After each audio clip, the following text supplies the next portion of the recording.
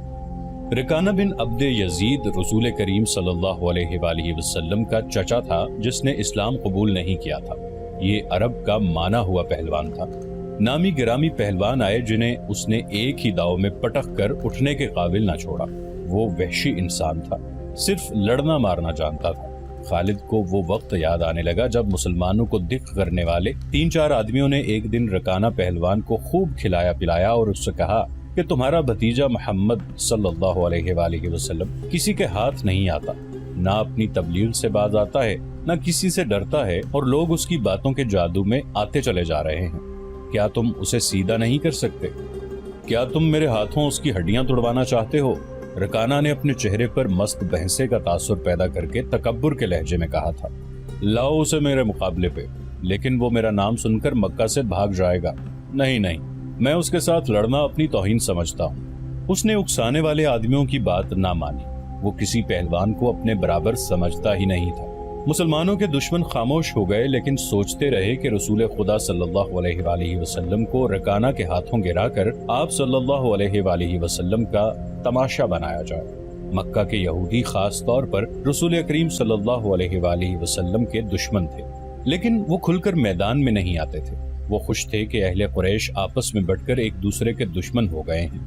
انہیں پتہ چل گیا کہ قریش کے کچھ آدمیوں نے رکانہ پہلوان کو اکسایا ہے کہ وہ رسول خدا صلی اللہ علیہ وآلہ وسلم کو کشتی کے لیے للکارے، لیکن وہ نہیں مان رہا تھا۔ ایک روز رکانہ رات کے وقت ایک گلی سے گزر رہا تھا کہ اس کے قریب سے ایک بڑی حسین اور جوان لڑکی گزری۔ چاندنی رات میں لڑکی نے رکانہ کو پہچان لیا اور مسکرائی۔ رکانہ وحشی تھا، وہ رک گیا اور لڑکی کا راستہ روک لیا۔ کیا تم جانتی ہو کہ عورت مرد کی طرف دیکھ کر مسکراتی ہے تو اس کا مطلب کیا ہوتا ہے؟ رکانہ پہلوان نے پوچھا۔ کون ہو تم؟ اس کا مطلب یہ ہوتا ہے کہ عورت اس مرد کو چاہتی ہے، اس جوان لڑکی نے جواب دیا۔ میں سبت بنت ارمن ہوں۔ او، ارمن یہودی کی بیٹی؟ رکانہ نے کہا اور لڑکی کے کندھوں پر ہاتھ رکھ کر اسے اپنے قریب کر کے بولا، کیا میرا جسم تجھے اتنا اچھا لگتا ہے اور کیا میری طاقت؟ تمہاری طاقت نے مجھے مایوس کر دیا ہے۔ سبت نے پیچھے ہٹتے ہوئے کہا، تم اپنے بھتیجے محمد سے ڈرتے ہو؟ کون کہتا ہے؟ رکانہ نے گرج کر پوچھا۔ سب کہتے ہیں، سبت نے کہا۔ پہلے محمد کو گراؤ، میں اپنا جسم تمہیں انعام میں دوں گی۔ اللہ کے بیٹوں اور بیٹیوں کی قسم، تیری بات پوری کر کے تیرے سامنے آؤں گا۔ رکانہ نے کہا، لیکن تو نے غلط سنا ہے کہ میں محمد سے ڈرتا ہوں۔ بات یہ ہے کہ میں اپنے سے کمزور کے ساتھ لڑنا اپنی توہین سمجھتا ہوں، لیکن تیری بات پوری کروں گا۔ مشہور مورخ ابن حشام نے لکھا ہے کہ رسول کریم صلی اللہ علیہ وآلہ وسلم نے خود رکانہ پہلوان کو کشتی کے لیے للکارا تھا، لیکن دوسرے مورخ ابن الاسیر نے جو شہادت پیش کی ہے وہ صحیح ہے کہ رکانہ نے محمد صلی اللہ علیہ وآلہ وسلم کو کشتی کے لیے للکارا اور اس نے کہا، میرے بھائی کے بیٹے، تم بڑے دل اور بڑی جرت والے آدمی ہو۔ میں یہ بھی جانتا ہوں کہ تم جھوٹ بولنے سے نفرت کرتے ہو، لیکن مرد کی جرت اور صداقت کا پتہ اکھاڑے میں چلتا ہے۔ آؤ میرے مقابلے میں اکھاڑے میں اترو۔ اگر مجھے گرا لو تو میں تمہیں اللہ کا بھیجا ہوا نبی مان لوں گا، اللہ کی قسم تمہارا مذہب قبول کر لوں گا، لیکن یہ ایک بھتیجے اور چچا کی کشتی نہیں ہوگی۔ رسول خدا صلی اللہ علیہ وآلہ وسلم نے رکانہ کی للکار کے جواب میں کہا، ایک بت پرست اور سچے دین کے ایک پیغمبر کی لڑائی ہوگی۔ تو ہار گیا تو اپنا وعدہ نہ بھول جانا۔ مکہ میں یہ خبر صحرا کی آندھی کی طرح پھیل گئی کہ رکانہ پہلوان اور محمد صلی اللہ علیہ وآلہ وسلم کی کشتی ہوگی، اور جو ہار جائے گا وہ جیتنے والے کا مذہب قبول کر لے گا۔ قریش کا بچہ مرد و زن اور یہودی ہجوم کر کے آ گئے۔ مسلمانوں کی تعداد بہت تھوڑی تھی، وہ تلواروں اور برچھیوں سے مسلح ہو کر آئے، کیونکہ انہیں خطرہ محسوس ہو رہا تھا کہ قریش کشتی کو بہانہ بنا کر رسول خدا صلی اللہ علیہ وآلہ وسلم کو قتل کر دیں گے۔ عرب کا سب سے زیادہ طاقتور اور وحشی پہلوان رکانہ بن عبد یزید رسول کریم صلی اللہ علیہ وآلہ وسلم کے مقابلے پہ اترا۔ اس نے رسول خدا صلی اللہ علیہ وآلہ وسلم پر تنزیہ نظر ڈالی اور آپ صلی اللہ علیہ وآلہ وسلم پر پھپتی کسی۔ آپ صلی اللہ علیہ وآلہ وسلم مکمل خاموشی اور اطمینان سے رکانہ کی آنکھوں میں آنکھیں ڈال کر دیکھتے رہے کہ وہ بے خبری میں کوئی داؤ نہ کھیل جائے۔ رکانہ آپ صلی اللہ علیہ وآلہ وسلم کے ارد گرد یوں گھوما جیسے شیر اپنے شکار کے ارد گرد گھوم گیا ہو اور اب اسے کھا جائے گا.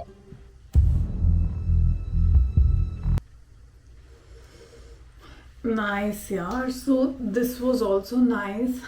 Like I have certain interest in history, but again, like this was also very nice to know about history of Hazrat Khalid. اور جو سچ میں جو بولا گیا نا سورڈ آف اللہ، مجھے لگ رہا ہے کہ کیوں نام یہ دیا گیا اور ایکچولی اپروپریٹ نام دیا گیا سورڈ آف اللہ. تو ہم نے یہاں پہ دیکھا کہ کس طرح سے ان کی پوری ہسٹری، ان کا پورا بچپن کا واقعہ یہاں پہ بتایا گیا ہے، کیسے ان کا نام اور ایکچولی جو سورڈ آف اللہ اس سیریز کو نام دیا گیا ہے وہ بالکل کہیں نہ کہیں اپروپریٹ ہے. اور اتنے سارے لوگوں کے بیچ میں اپنی بات پہ اڑے رہنا وہ قابل تعریف ہے. اور سنا ہے ان سے کہ انہوں نے 200 جتنی جنگیں لڑیں وہ ہر جنگ جیتے ہیں، کوئی جنگ نہیں ہارے ہیں. آئی ایم شیور یہ بھی کریکٹ ہوگا، بیکاز اس ٹائم پہ ایک بھی جنگ نہ ہارنا بھائی اپنے آپ میں بڑی بات ہے. تو اللہ کی سچ میں تلوار ہی تھے، یہ سچ میں سورڈ آف اللہ ہی ہیں. اور انہوں نے بہت ساری تلواریں توڑی ہوئی ہیں، ایک ایک ٹائم پہ آئی تھنک 2-2 3-3 تلواروں سے لڑے ہیں، 8-8 9 تلواریں توڑی ہیں. ایسا میں نے اور ویڈیوز میں بھی سنا ہوا ہے اور ان کے جنگوں کے بارے میں بھی سنا ہوا کہ جو جنگ انہوں نے لڑی بھائی دھماکے دار جسے بولتے ہیں، ہر جنگ میں انہوں نے جیت حاصل کی اور اسی لیے ان کا یہ نام اپروپریٹ ہے بالکل. اور اس سیریز کا نام شاید اسی وجہ سے سورڈ آف اللہ رکھا گیا ہے.